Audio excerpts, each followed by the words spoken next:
Bismillahirrahmanirrahim. Assalamualaikum warahmatullahi wabarakatuh. Selamat sore teman-teman semuanya. Terima kasih kehadiran pada sore hari ini.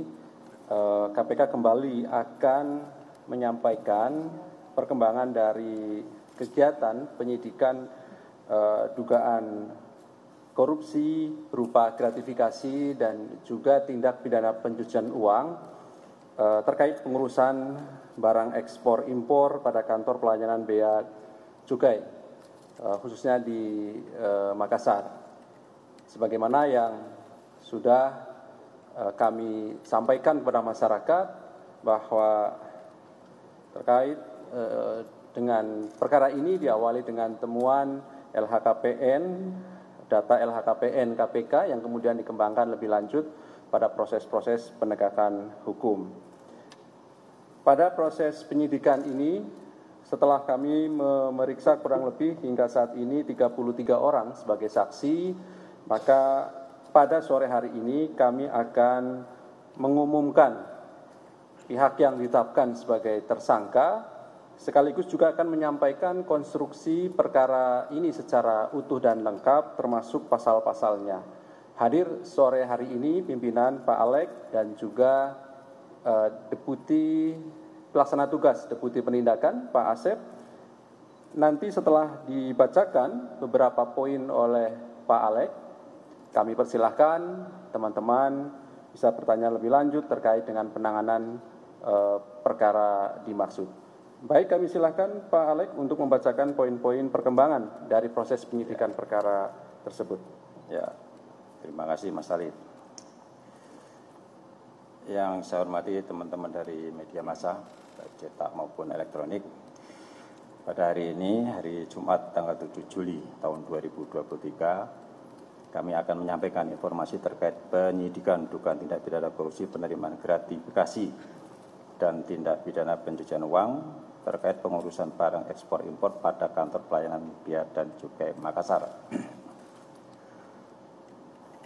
Diawali dengan adanya temuan internal KPK dalam data LHKPN yang diduga tidak sesuai dengan profil.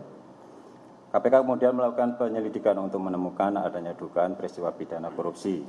Selanjutnya berdasarkan kecukupan permulaan kemudian naik ke tahap penyidikan dengan menetapkan dan mengumumkan tersangka sebagai berikut, yaitu AP, Kepala Kantor Pengawasan dan Pelayanan Bea dan Cukai tipe Madya Pabean B, Makassar. Selanjutnya untuk kebutuhan proses penyidikan, tim penyidik menahan tersangka dimaksud selama 20 hari ke depan, terhitung sejak hari ini tanggal 7 Juli tahun 2023 sampai dengan tanggal 26 Juli tahun 2023 di rutan KPK pada Gedung Merah Putih. Adapun konstruksi perkaranya diduga telah terjadi peristiwa sebagai berikut. Terhitung sejak tanggal 22 Januari tahun 2010, Saudara AP resmi diangkat sebagai penyidik pegawai negeri sipil pada Kementerian Keuangan dengan jabatan terakhir saat ini sebagai Kepala Kantor Pengawasan dan Pelayanan Bea dan Cukai Makassar. Dalam rentang waktu antara tahun 2012 sampai dengan tahun 2022, Saudara AP dalam jabatannya selaku PPNS sekaligus pejabat eselon 3 di Direktorat Jenderal Bea dan Cukai diduga memanfaatkan posisi dan jabatannya tersebut untuk bertindak sebagai perantara atau broker dan juga memberikan rekomendasi bagi para pengusaha yang bergerak di bidang ekspor impor sehingga nantinya dapat dipermudah dalam melakukan aktivitas bisnisnya. Sebagai perantara, AP diduga menghubungkan antara importir untuk mencarikan barang logistik yang dikirimkan dari wilayah Singapura dan Malaysia yang diantaranya menuju ke Vietnam, Thailand, Filipina, dan Kamboja. Dari rekomendasi dan tindakan sebagai perantara yang dilakukannya, AP diduga menerima imbalan sejumlah uang dalam bentuk fee. Setiap rekomendasi yang dibuat dan disampaikan AP diduga juga menyalahi aturan kepabeanan, termasuk para pengusaha yang mendapat izin ekspor impor diduga tidak berkompeten atau tidak memenuhi syarat. Siasat yang dilakukan AP untuk menerima fee diantaranya melalui transfer uang ke beberapa rekening bank dari pihak-pihak kepercayaannya yang merupakan pengusaha ekspor impor dan pengurusan jasa kepabeanan dengan bertindak sebagai nomine. Tindakan saudara AP diduga sebagai upaya menyembunyikan sekaligus menyamarkan identitas AP sebagai pengguna uang yang sebenarnya untuk membelanjakan, menempatkan maupun dengan menukarkan dengan mata uang lain. Pada proses penyidikan ditemukan adanya transaksi keuangan melalui layanan perbankan melalui rekening bank milik AP dan ibu mertuanya. Dugaan penerimaan gratifikasi oleh saudara AP sejauh ini sejumlah sekitar 28 miliar rupiah dan masih terus dilakukan penelusuran lebih lanjut. Diduga AP mentransfer uang yang diduga dari hasil tindak pidana korupsi dimaksud untuk keperluan AP dan keluarganya. Antara lain dalam kurun waktu 2001 dan 2022 melakukan pembelian berlian senilai 652 juta rupiah, pembelian polis asuransi senilai 1 miliar rupiah, dan pembelian rumah di wilayah Pejaten, Jakarta Selatan senilai 20 miliar rupiah.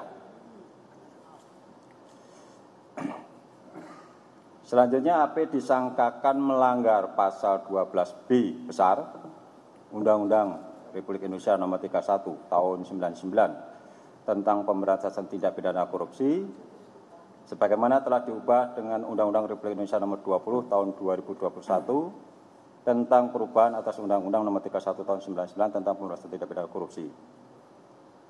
Turut disangkakan pasal 2 ayat 1 dan pasal 3 Undang-Undang RI Nomor 8 Tahun 2010 tentang pencegahan dan pemberantasan tindak pidana pencucian uang.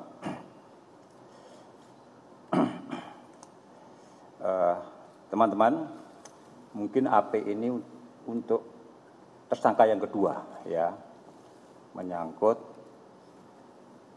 satu sisi terkait dengan pemberitaan yang sempat viral, ya. Yang pertama saudara RAT, dan sekarang AP. Nah, kami sangat menghargai informasi dari masyarakat yang baik yang disampaikan secara elektronis maupun lewat media-media sosial tersebut.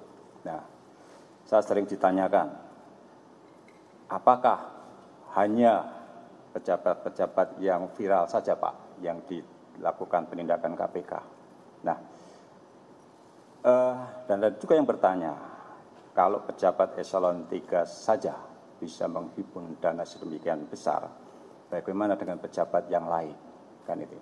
Jadi seolah-olah kedua tersangka ini, RAT dan AP, ini diproses KPK karena yang adanya flexing yang dilakukan oleh keluarganya. Kemudian kita lihat dari lifestyle-nya atau gaya hidupnya dan lain sebagainya. Nah, tentu kami berharap ini juga sebetulnya menunjukkan ada kelemahan dalam sistem pengawasan internal, ya, di kedua institusi tersebut, dalam hal ini adalah pajak atau bea cukai, ya. Dan ini kalau kita ikuti, ya, dari tahun 2012 sampai 2022 cukup lama juga, ya. Artinya sebetulnya kalau pengawasan melekat itu berjalan dengan baik, tentu kejadian-kejadian seperti ini itu bisa kita cegah sejak awal.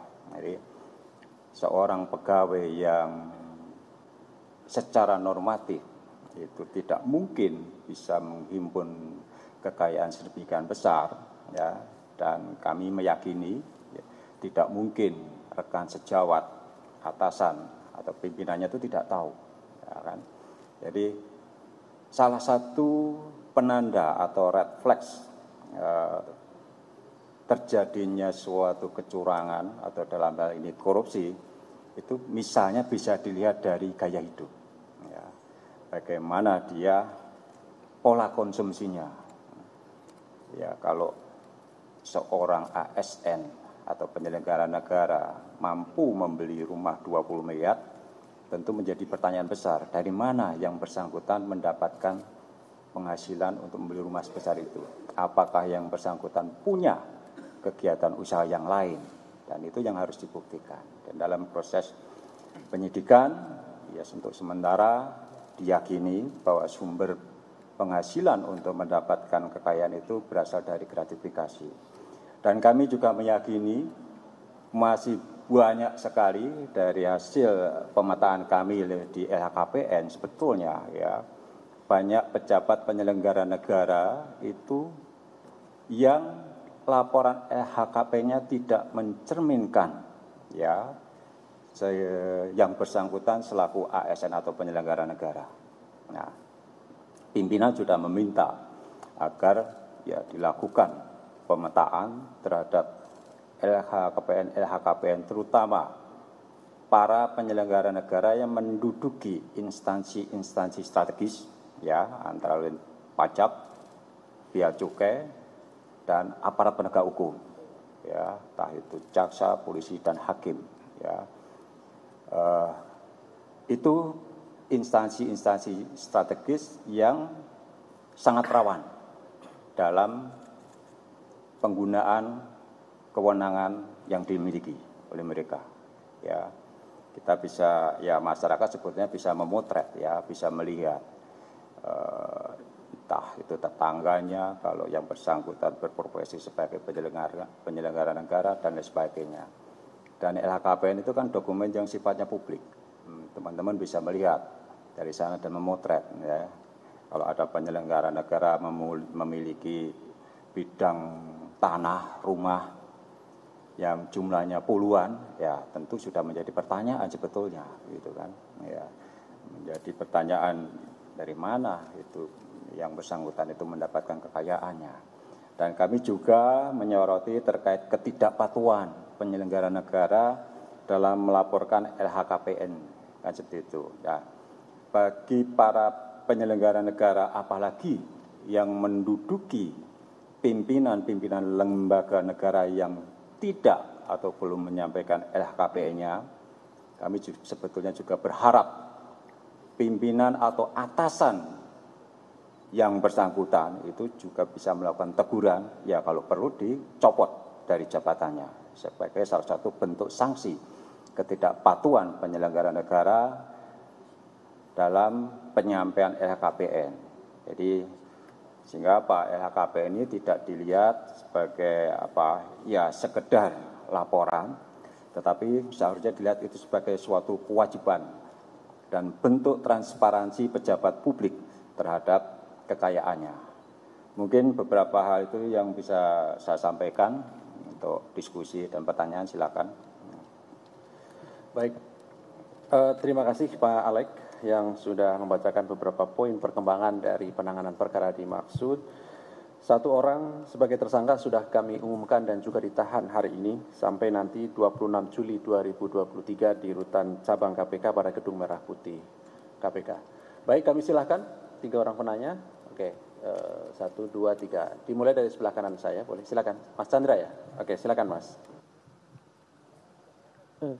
Bentar.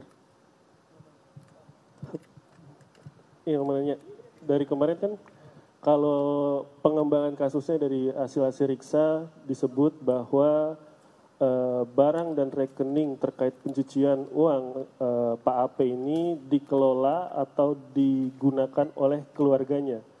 Apakah KPK berkemungkinan menetapkan tersangka pasif dalam kasus ini? Terus yang kedua, apakah ada pihak bea cukai lain yang ikut membantu Pak AP menerima barang-barang gratifikasi atau uang-uang gratifikasi ini? Karena kan terbilang jumlahnya juga terlalu besar, masih ia sendirian gitu.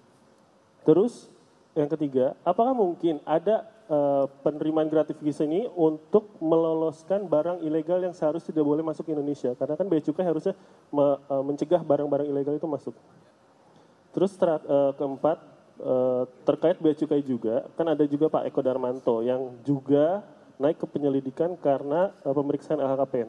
Nah ini kenapa dia masih nyangkut di penyelidikan? Apa bedanya dengan Pak AP yang lebih dulu naik dan sekarang sudah ditahan? kasus lain luas sekalian, mumpung ada Pak Alex. Soal ini disuruh kantor soal Pak Endar satu. Pak Endar, soal Pak Endar. Ini kenapa Pak Endar setelah dikembalikan lagi menjadi direktur penyelidikan, terus dia disekolahkan ke Lemhanas? Karena banyak masyarakat yang berkomentar, apakah memang KPK tuh benar-benar mau mengembalikan lagi Pak Endar, ataukah tidak? Karena kan baru masuk udah disuruh sekolah lagi gitu. Apakah memang itu diartikan KPK tidak menginginkan Pak Endar datang langsung atau buru-buru bekerja di KPK gitu? Seperti itu. Oke, silakan. Selamat sore Pak Alex, Pak Asep, Pak Ali, saya Yogi dari Detik.com. Pertama bahwa di kasus ini kan gratifikasinya Andi ini kan terkait jabatannya di Kepala Bea Cukai ya, terkait ekspor dan impor. Nah dari perbuatannya ini apakah ada kerugian negara yang diakibatkan oleh perbuatan pelaku?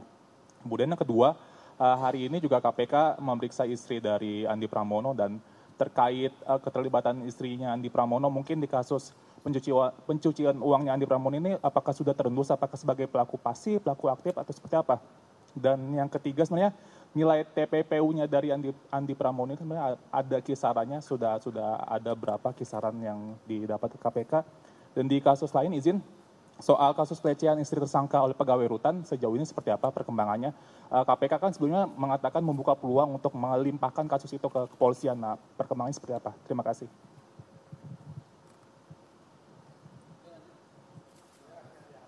Selamat sore Pak Ali, Pak Alex, Pak Asep, saya Hedi dari Kumparan. Ini mau bertanya soal, itu kan tadi panjang lebar disebutkan juga tadi Pak Alex soal Bea Cukai dan perpajakan yang kasusnya RAT kemarin itu adalah salah satu ladang basah lah kalau disebut orang itu. Nah dari dua kasus yang ditemukan ini berawal dari ramainya di media sosial itu sebenarnya apa celah-celahnya mereka itu bisa berbuat gitu, bisa melangsungkan perbuatannya itu menerima gratifikasi dan segala macam. Karena kalau celah itu mungkin bisa diterangkan itu mungkin sekaligus masukan atau apa gitu ke lembaga yang bersangkutan untuk mencegah itu mungkin lebih perlu dijelaskan soal celah-celah mereka bisa menerima gratifikasi dan membantu para yang mereka mau difasilitasi itu apa.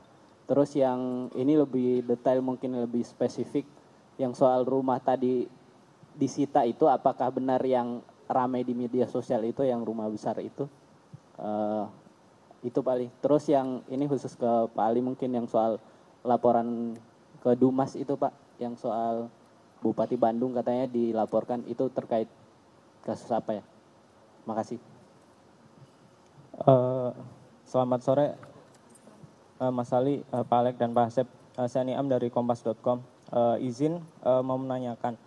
Ini kan konferensi pers kalian pengumuman tersangka terkait TPPU-nya si Andi Pramono gitu. Nah, sementara dalam LHKPN-nya Andi Pramono ini dia kan tercatat punya surat berharga 2,9 miliar. Terus uang kas nyampe 1,2 miliar. Jauh saya ketahui kalau dia punya uang kas nyampe segede itu pantas dicurigai ya gitu. Nah terus terkait hal ini kan KPK sedang mengusut TPPU gitu. Nah apakah sudah diketahui surat berharga ini bentuknya apa saja? Apakah itu berbentuk beberapa saham seperti yang kayaknya materi penyidikan yang kemarin didalami KPK terhadap beberapa perusahaan yang diduga memberi gratifikasi atau fee kepada Rafael gitu. Mungkin itu sih, atau Rafael kan juga punya saham gitu kemarin. Ya mungkin itu sih. Makasih. Terima kasih. Ada lagi saya beri kesempatan terakhir. Cukup ya, cukup mewakili teman-teman semuanya saya kira. Baik, terima kasih atas respon dan pertanyaannya. Kami silakan Pak Alex. Terkait dengan TPPU pasif, ya ini menyangkut penggunaan harta kekayaan dari hasil korupsi oleh keluarganya, kan seperti itu. Apakah dimungkinkan istri maupun anaknya itu sebagai pelaku pencucian uang? Sering terjadi begini teman-teman ya, seorang istri atau seorang anak mungkin tahu ya, mungkin atau bisa dipastikan pasti tahu berapa penghasilan dari kepala rumah tangga atau suami ya, yang tidak memungkinkan untuk memberikan suatu kehidupan yang mewah. Tapi kita paham bahwa seorang istri atau seorang anak itu tidak bisa atau tidak berkuasa untuk mengontrol atau untuk melakukan cek atau mengkoreksi dari tindakan suami atau kepala rumah tangga yang berkedua sebagai pejabat negara. Jadi sering seorang istri itu sifatnya itu hanya pasrah apa yang diberikan oleh suami ya, atau pasif yang ya itulah ya, meskipun yang bersangkutan itu tahu. Jadi itu tentu menjadi hal-hal yang perlu dipertimbangkan ketika kita akan melakukan pengenaan tindak pidana pencucian uang. Tentu nanti hal itu yang akan didalami lebih lanjut oleh penyidik sejauh mana peran dari istri maupun anak dalam melakukan pencucian uang itu ya. Apakah secara aktif dia memang terlibat di dalam proses perencanaan ya, penggunaan rekening-rekening nomine dan lain sebagainya, kan seperti itu. Nanti akan didalami ya. Tidak tertutup kemungkinan. Ya, saya bilang tidak tertutup kemungkinan bahwa keluarga kalau dari awal dia sudah mengetahui atau patut diduga mengetahui dan secara aktif ikut dalam skenario untuk melakukan pencucian uang, itu juga bisa kita kenakan. Bagaimana dengan keterlibatan pihak-pihak cukai lainnya? Tadi saya sempat singgung ya, sejauh ini sebetulnya kalau untuk perkara saudara AP ya, kita melihat bahwa gratifikasi itu diberikan secara pribadi kepada yang bersangkutan. Apakah ada aliran uang dari rekening yang bersangkutan ke pejabat lainnya, itu yang sejauh ini belum kami peroleh informasinya. Nah, tentu yang saya sampaikan tadi, bagaimana dengan pihak pejabat-pejabat yang lainnya, yang taruhlah misalnya kanwilnya atau direkturnya dan lain sebagainya. Nah, saya sampaikan bahwa Dirjen Pajak kemudian Ditjen Bea Cukai ini menjadi dua institusi yang satu sisi ya, untuk Ditjen Pajak itu memiliki posisi yang sangat strategis dalam rangka untuk penerimaan negara dari sektor pajak. Di sisi lain juga Bea Cukai selain dari perannya atau sisinya sebagai untuk menambah penerimaan negara, juga yang tidak kalah pentingnya adalah menjaga perbatasan atau menjaga kawasan kepabeanan dari barang-barang yang ya tidak boleh masuk, kan seperti itu. Menjaga perbatasan dari barang-barang dari luar yang tidak boleh masuk ke dalam. Disitulah sebetulnya peran vital dari Ditjen Bea Cukai. Dan bagaimana itu kemudian barang-barang yang kita semua tahu ya, banyak barang-barang yang ilegal yang kemudian kita dapatkan diperjualbelikan. Nah, kok bisa lolos? Nah, disitulah kemungkinan adanya kelemahan dari pengawasan otoritas dalam ini Bea Cukai. Bagaimana bisa dimungkinkan juga ya bahwa antara importer itu bersekongkol dengan petugas Bea Cukai untuk memudahkan atau memberikan fasilitas kemudahan sehingga barang-barang yang seharusnya itu tidak boleh masuk menjadi boleh masuk, atau barang-barang yang seharusnya itu dikenakan tarif tertentu kemudian dikenakan tarif yang tidak seharusnya. Dalam hal ini tentu akan terjadi kerugian negara, mungkin juga kerugian perekonomian, karena misalnya dengan banjirnya tekstil importer itu bisa menyebabkan pabrik-pabrik tekstil kita banyak yang tutup. Nah, itu kan kerugian perekonomian nyata sekali ya, sehingga menimbulkan dampak pengangguran di sektor industri tekstil tersebut. Nah, tentu nanti akan didalami apakah gratifikasi yang diterima oleh yang bersangkutan itu karena yang bersangkutan memberikan fasilitasi atau kemudahan dalam impor maupun ekspor barang-barang tersebut. Apakah ada dampak terkait dengan penerimaan bea cukai dan lain sebagainya. Kalau ada, tentu itu merugikan keuangan negara. Nah, seperti itu. Kemudian tadi terkait pelecehan pegawai rutan. Ya, tentu itu nanti pasti akan kami tindak lanjuti, ya. Tapi di dalam Undang-Undang Korupsi, jika terjadi 2 tindak pidana, maka tindak pidana korupsi dulu yang didahulukan, kan begitu. Jadi sementara ini sedang dilakukan penyelidikan terhadap dugaan adanya pungutan-pungutan di rutan KPK, ya. Setelah itu nanti kita dalami dan kemudian ada tindak pidana yang lain yang bukan menjadi kewenangan KPK, tentu akan kami limpahkan ke aparat penegak hukum yang lain, mungkin ke kepolisian, seperti itu. Kemudian celah korupsi pajak bea cukai ya, sudah saya sampaikan kan tadi kan. Jadi ada kemungkinan bahwa penggunaan kewenangan oleh petugas pajak atau petugas bea cukai bertentangan dengan undang-undang perpajakan maupun undang-undang kepabeanan, sehingga menimbulkan itu tadi penerimaan negara yang berkurang, ya, kemudian adanya barang-barang importir yang ilegal yang beredar di pasaran. Itulah celah-celah yang dimungkinkan dan itu bisa saja terjadi, ya, kalau ada persekongkolan antara pihak yang berkepentingan di dalamnya, ya. Kalau terkait dengan surat berharga di LHKPN, bentuknya apa saja? Nah, tentu sebetulnya nggak tahu secara detail sebetulnya bisa dilihat atau masyarakat. Kan ada surat berharga misalnya yang diperjualbelikan di pasar modal. Kalau itu kan sudah clear kan berapa harganya dan lain sebagainya. Atau penyertaan di perusahaan-perusahaan yang lain. Tentu itu nanti yang didalami. Ya misalnya ya ini beberapa kasus atau kasus sebelumnya itu kan ada pegawai pajak yang punya kantor konsultan pajak. Nah ini kalau ini saya nggak tahu apakah yang bersangkutan punya saham di salah satu perusahaan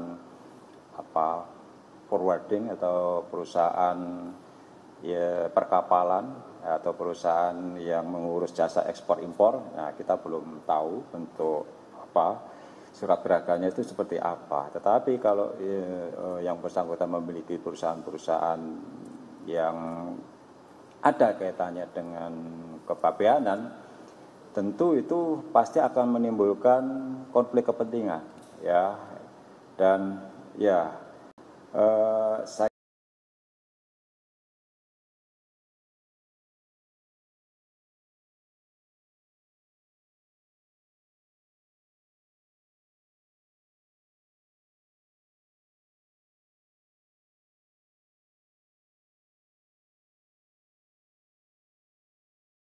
di leading sektor dalam memformulasikan atau merumuskan tindakan-tindakan yang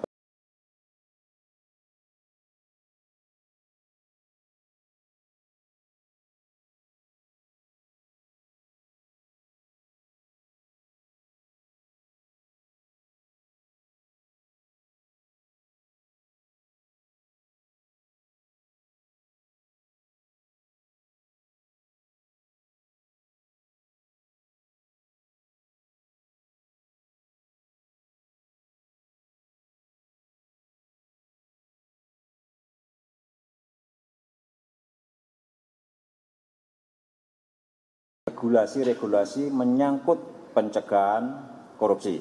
Itu tadi dalam bentuk misalnya aturan-aturan terkait dengan konflik kepentingan. Nah, sehingga apa? Ya supaya secara nasional itu punya standar yang sama. Apa yang dimaksud dengan konflik kepentingan dan apa sanksi bagi mereka yang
kan ya bahwa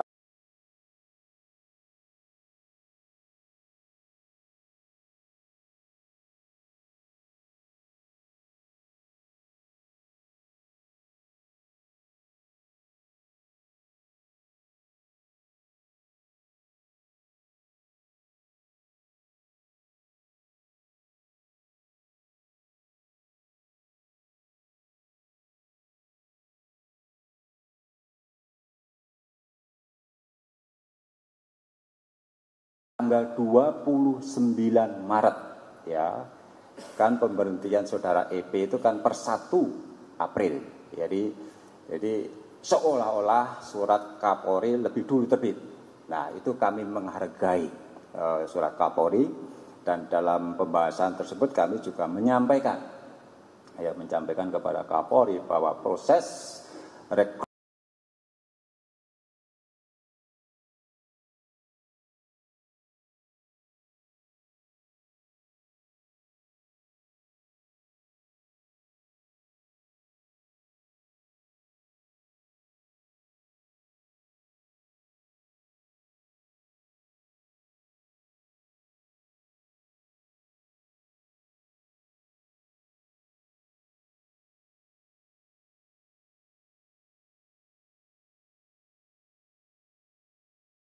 dan ini komitmen yang sudah dibangun antara pimpinan dan pihak Kapolri, bulan Agustus ketika ada proses rotasi ataupun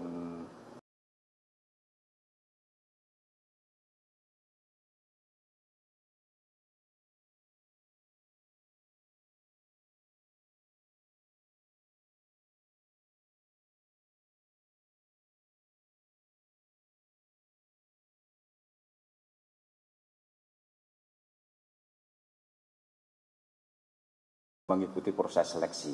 Ya. Apakah selama 3 bulan saudara EP ini, saudara Endar ini tidak menduduki jabatan direktur, proses pendidikan di KPK itu menjadi lemah? Saya pastikan dan saya sampaikan dalam kesempatan ini sama sekali tidak ada pengaruhnya. Ya. Dengan PLH yang saat ini yang diduduki oleh saudara Ronald, proses penyelidikan berjalan dengan baik, ya. Banyak perkara-perkara yang kemudian dengan cepat kita naikkan ke proses penyidikan. Sekali lagi, tidak benar kalau ketiadaan atau dari saudara EP atau tidak adanya direktur yang definitif di Direktorat Penyelidikan, proses kerja di penyelidikan menjadi terganggu. Nah, mungkin kalau teman-teman ingin kepastian boleh ditanyakan ke PLT Deputi Penindakan. Dia bisa menjelaskan selama 3 bulan terakhir ini berapa penyelidikan yang dinaikkan ke penyidikan. Itu jumlahnya sangat banyak, ya, jauh lebih banyak dari periode sebelumnya. Nah, ini menunjukkan bahwa kinerja dari PLH Direktur Penyelidikan itu juga sangat baik. Ya. Mungkin beberapa hal yang bisa saya sampaikan ya terkait dengan penetapan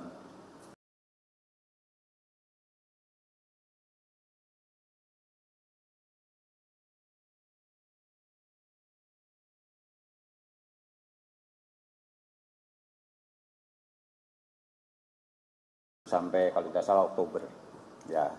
Dan penunjukan PLH itu bukan hanya di Direktorat Penyelidikan, di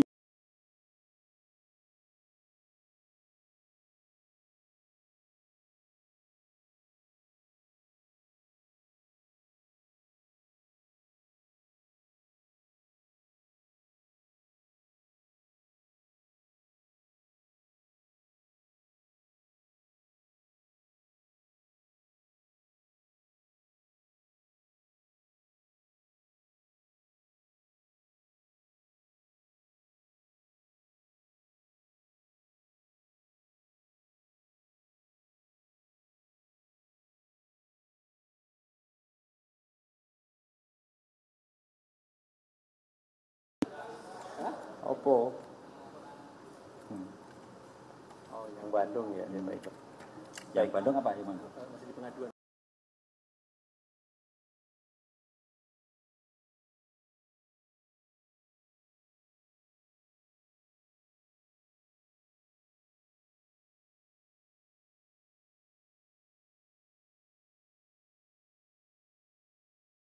Hari ini teman-teman semuanya, terima kasih Pak Alex, Pak Asep. Kami akhiri. Assalamualaikum warahmatullahi wabarakatuh.